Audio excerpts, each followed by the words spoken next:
চরণ পেতে আমাদের হৃদয়ে ইচ্ছা জাগে না কেন মা? এই বিশ্ব সংসারে এত মানব, এত মানুষ, সবার কি ইচ্ছা জাগে গোবিন্দ আমি যেন তোমায় লাভ করতে পারি? জাগে কি মা? সবার জাগে না কেন মা? এটি তো প্রশ্ন আসে মা। এত মানুষ পৃথিবীর মধ্যে, ভগবান একমাত্র বিবেক কাকে দিয়েছেন বলো মা? ভগবান একমাত্র বিবেক কোনো পশুকে দেয় নাই, একমাত্র মানুষকে দিয়েছে।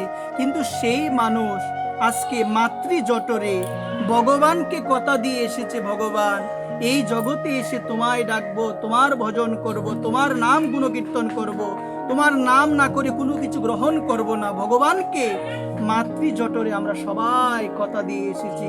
এজন্য বললেন শাস্ত্র, সপ্তম মাসেতে জীব নানা ক্লেশে রয়, তাহাদিকে পরমাত্মা গুরু দয়াময়, চৈতন্য করিবারই জন্য জীবকে দেখা দেয়, চৈতন্য পায়া জীব ভগবানের দিকে চক্ষু মেলে চায়। তখন ভগবানকে বলে, ভগবান এই পৃথিবীতে গিয়ে তোমার নাম করব, তোমাকে ডাকবো, তোমার কথা স্মরণ করব, তোমার কথা মানবো। এই জন্যই তো আমরা মানবো, কিন্তু আমরা মানতে পারছি তো মা? পারছি না। অসৎ সঙ্গে এসে মায়ার দ্বারা প্রভাবিত হয়ে সমস্ত প্রতিশ্রুতি ভুলে গেলাম, ভগবান পরমাপন এটাও ভুলে গেলাম।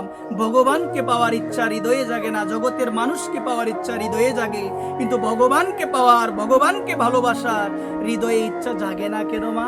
শাস্ত্র বলছেন ইচ্ছা জাগে না, তার একটাই কারণ, এখনো আমার ভাগ্যে কোনো মহতের, কোনো ভক্তের, শুদ্ধ ভক্তের চরণ দুলিতে আমি অভিষিক্ত এখনো আমি হতে পারি না।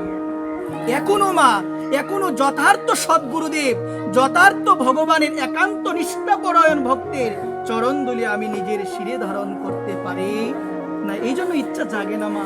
আপনি যখন ভগবানের ভক্ত সঙ্গ করবেন, কেমন ভক্ত? যে আপনার থেকে ভজনে উপরে। কিন্তু আমাদের সঙ্গটা কেমন? যে বিষয়ী মানুষ, ভজন করে না, তার সাথে চলি মা। তার সাথে চললে সে আমাকে টেনে মায়ার সংসারে ধরে রাখবে। কিন্তু যে আপনার থেকে বেশি ভজন করে, তার সঙ্গে থাকলে আপনার উন্নতি হবে, পতন কোনোদিন আপনার হবে, কোনোদিন হবে না।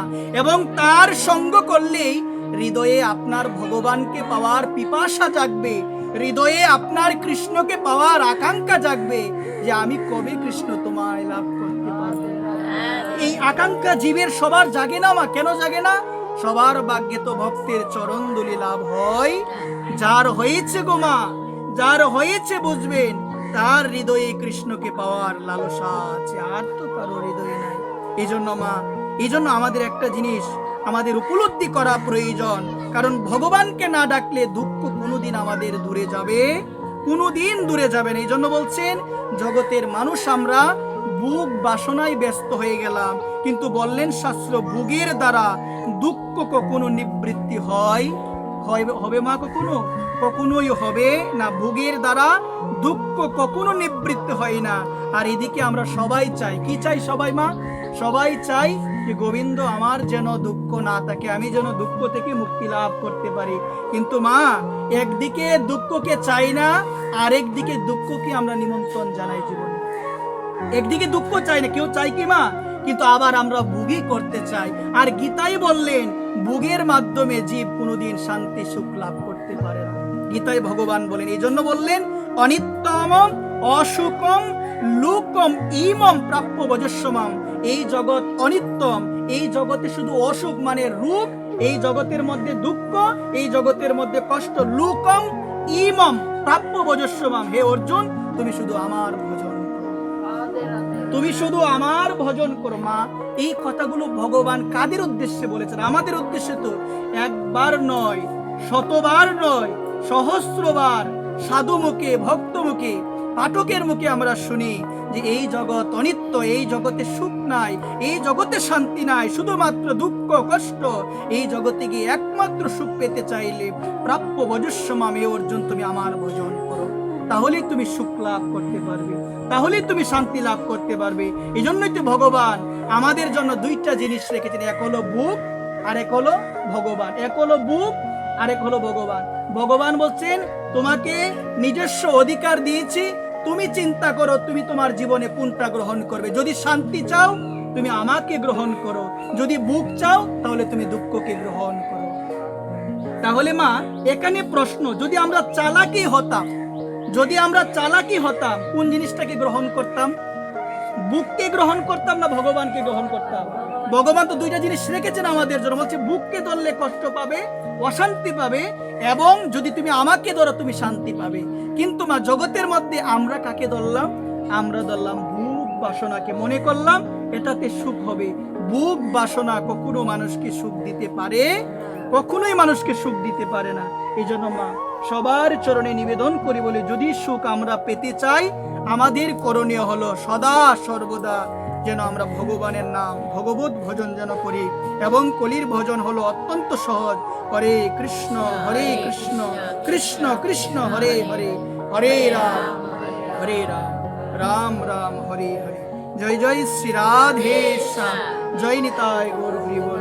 সুধীবৃন্দ, নিবেদন করে বলি, ভগবান সব কিছু দেখেন, ভগবান সব কিছু জানেন। আমি নিবেদন এটাই আপনাদের চরণে করি, ভগবানকে কখনো ফাঁকি দিতে পারবো? ভগবান এই দেশটা ভগবান দেখে না মা, ভগবান দেখবে হৃদয়ে কতটুকু আকাঙ্ক্ষা আমার হৃদয়ে আছে। এই জন্য মা আমাদের একটা জিনিস সব সময় মনে রাখবেন, সমস্ত কিছুর মধ্যেই ভগবানের কৃপাটা আমাদের দেখতে হবে। যেমন মা সুরদাস, যিনি হলো জন্মান্ধ, মানে জন্ম থেকে চোখে দেখতে পায় না, কিন্তু প্রতিদিন মন্দিরে যায় ভগবানকে দেখার জন্য। কাকে দেখার জন্য? ভগবানকে দেখার জন্য। একদিন কিছু ভক্তরা মনে মনে ভাবলো, সুরদাস তো ভগবানকে দেখতে পায় না, তাহলে সুরদাস প্রতিদিন মন্দিরে কেন আসে? একদিন কৌতূহল বশত ভক্ত সুরদাসকে জিজ্ঞাসা করে, সুরদাস তুমি তো চোখে দেখতে পাও না, তাহলে তুমি প্রতিদিন মন্দিরে কেন আসো? সুরদাস তখন করজোর করে বললেন, আমি অন্ধ, আমি চোখে দেখতে পাই না, কিন্তু আমার প্রভু তো অন্ধ। আমার প্রভু অন্ধ? বলছেন আমি দেখতে পাই না, আমি মন্দিরে আসি এই জন্য আমার প্রভু যেন আমায় দেখতে পায়। ভক্তের কেমন চিন্তা, ভক্তের কেমন ভাবনা! তাহলে আমাদের কি এই ভাবনা এসেছে যে ভগবান আমি তো তোমায় দেখি, তুমি কি আমায় দেখো? ভগবান আমি মন্দিরে যাই ভগবানকে দেখার জন্য, আমার কি হৃদয় এই ভাবনাটা আসে যে ভগবান আমি মন্দিরে যাচ্ছি আজকে, তুমি আমায় দেখো? বলছে ভগবান সবকিছু দেখে, কিন্তু বিশেষভাবে ভগবানের দৃষ্টি তার উপরে পড়ে যার হৃদয়ে ভগবানের প্রতি শুদ্ধ ভক্তি, শুদ্ধ প্রেম রয়েছে। সবার তো করবে না, এই জন্য সবার চরণে আমি নিবেদন করে বলি, আমাদের এই মনুষ্য জীবন অত্যন্ত গুরুত্বপূর্ণ জীবন, আমাদের এই জীবন অত্যন্ত গুরুত্বপূর্ণ। আসুন আমরা এই মনুষ্য জীবনকে সার্থক করি, সদা সর্বদা আমরা একটু ভগবানকে ডাকার চেষ্টা করি, এবং কখনো যেন কোনো পরিস্থিতিতে যেন আমরা ভগবানকে আমরা যেন না ভুলে যাই। ভগবান